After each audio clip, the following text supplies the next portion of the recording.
Всем привет, с вами Ирина Шейлина, и сегодня мы поговорим о том, что делать со своей жизнью, если ты все-таки решил стать художником. В предыдущем видео я заметила, что многие люди интересуются и даже всерьез задумываются связать свою жизнь с искусством. Я собрала несколько главных вопросов, на которые постараюсь ответить, и для того, чтобы совсем не было скучно, буду их иллюстрировать в своем скетчбуке. К сожалению, мой опыт не может быть репрезентативным для большинства зрителей. Дело не в моем таланте, дело в случае.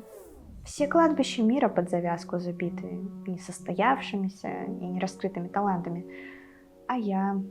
а что я? Большинство из вас считает, и они правы, что моя востребованность как художницы в России только из-за моего количества подписчиков и блогерства. И это гигантский стартовый капитал, и не использовать его было бы глупо.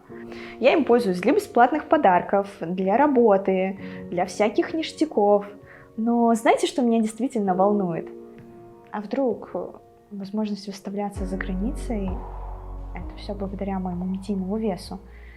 У меня не стоит цель стать успешной, а скорее не остаться самоуверенной выскочкой и выдвинуть произведение вперед моего «я». Что я могу посоветовать начинающему художнику? Если убрать мой Инстаграм, раннюю популярность, финансовую возможность, что в сухом остатке я могу сказать? Наверное, я могу сказать самую главную вещь – это не стремиться быть лучшим. Дело в том, что рисование – это не такой уж редкий дар, и таких, как я, миллионы, и половина из них, большая часть, намного талантливее меня. Я не начинающий художник.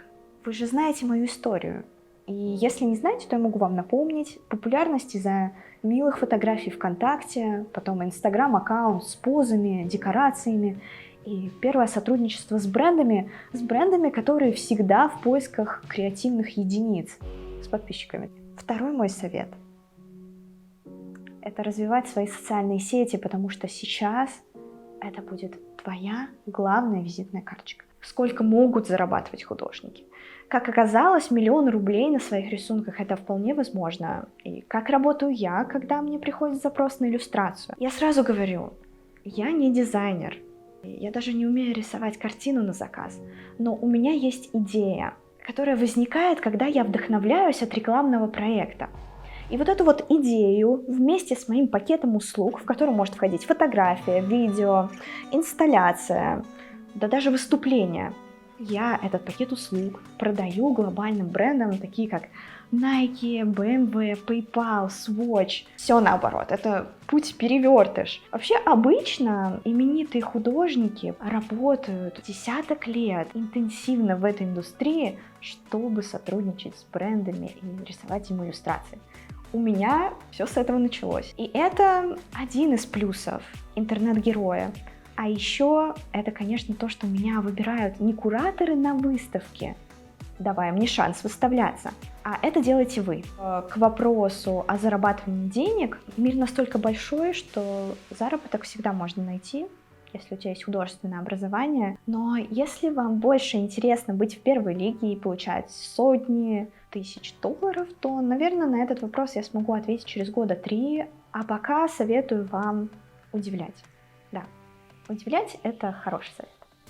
Учиться никогда не поздно или лучше выбросить мечту стать художником. Когда я почувствовала финансовую стабильность, первое, что я сделала, я нашла частного преподавателя на сайте репетиторов и занималась с ним раз 5 в неделю в течение года. А что я еще могла сделать, чтобы сопоставить себя с людьми, у которых за спиной большая часть жизни проходила в художественных учреждениях? Ничего. И пытаться даже не буду, просто я точечно подхожу к задаче и улучшаю свои навыки. Так вот, если вы только сейчас, вот даже после этого видео, решите начать рисовать, то наймите себе индивидуального преподавателя, лучше обеленный сединой, с академическим образованием. Кто на данный момент рисует, просто рисуйте каждый день. Вам, наверное, это многие говорили, что нужно просто рисовать каждый день. Но вы сами поймете, как это легко, если просто втянетесь в это действие. Стоит ли учиться за границей? Это хороший вопрос. Конечно, это замечательно для твоего портфолио. Вы должны понимать, что учиться бесплатно, либо экстремально дешево не получится. Это миф.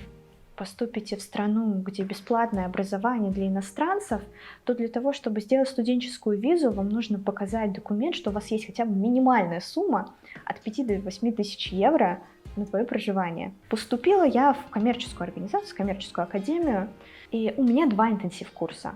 Я не получу диплома высшего образования, нет, это просто интенсив-курсы. Первый интенсив-курс это 6 недель, стоит 3 800.